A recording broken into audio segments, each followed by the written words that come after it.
countless hours in the same facility and I have to kiss up to get higher pay just to have taxes take most of my check? Not me, no sir, no ma'am, no God.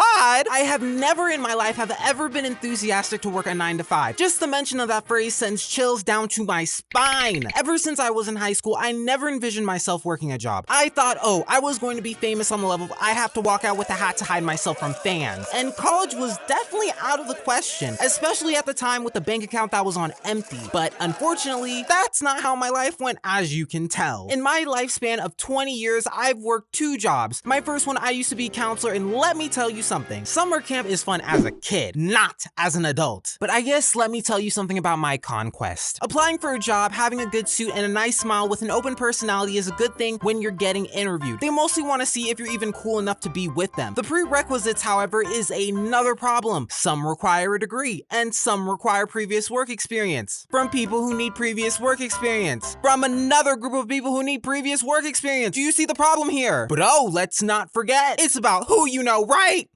My first job was working at a summer camp, and I can't say it was fun. It was a group interview, and if you've been to one, you can pretty much get away with the problems of a normal interview with this one. The only thing is they really wanted to see if you were good with a group and if you had a lot of energy, which I do. Teehee. We had to take care of a group of kids every week and rotate through activities. I'm not good with kids. If you couldn't tell, I pretty much lied my way through this position, and now it's really starting to show. It's really apparent. There was one kid who aggravated me so much and tried to piss me off, and when she got caught red-handed, you think a responsible young adult, a future parent, a camp counselor, you know, they would be forgiving and nice and all this stuff. No, I was like the worst. I was just talking shit immediately. But then like I also remember there was an emergency activity where they would take a kid and hide them from us to test what we would do. I'm so glad I didn't stay long enough to see that happen, because if that happened, I would have lost all my senses. Long story short, I got demoted several times. My supervisor that was mainly there was nice to an extent,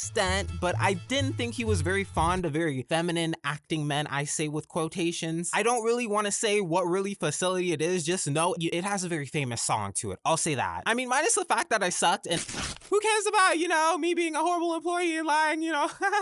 My second job was at a popular amusement park, and I worked a job I would never expect to. I told myself one thing solely: please do not let it have something to do with math and a register. Let me remind you again, I graduated with a 2.1 GPA. Math is not my source. I'm barely getting by in college right now. Let me tell you something. So please, how the hell did I end up working a job as a cashier? Helping people that went there and selling stuff to them is not a great job for me. Maybe someone else. I was already shy and forgetful, so this was not for me. But the coworkers, yeah, no, they were something else. They were like a +1 to how bad it was over there. There was roaches everywhere, even in the food. It was hard to eat over there, and they barely gave us enough time to eat at that. There was a guy, I'll call him Crocodile Teeth because he resembled that. I was cool with him for a minute, but then all of a sudden he started talking shit about me out of nowhere. I breathe. No, like literally, I'm trying to be reasonable and trying to understand what was the issue. I did nothing wrong. Word spread about my YouTube channel because I had someone I was friends with, and I kind of spilled the beans to him because I felt like I was comfortable with him, but he ended up telling everybody who worked there about my channel. I didn't know if he wanted to, like, I don't know, brag or something. I didn't understand the point, but I asked him solely not to tell anybody. What does he do? Turn around and tell everybody. Okay, I guess. I don't like telling people I'm a YouTuber sometimes for certain reasons because, you know, sometimes they look down upon you, sometimes they make fun of you, and I just don't have the energy to deal with all that. And then they're gonna think I want to have a connection with them outside of it.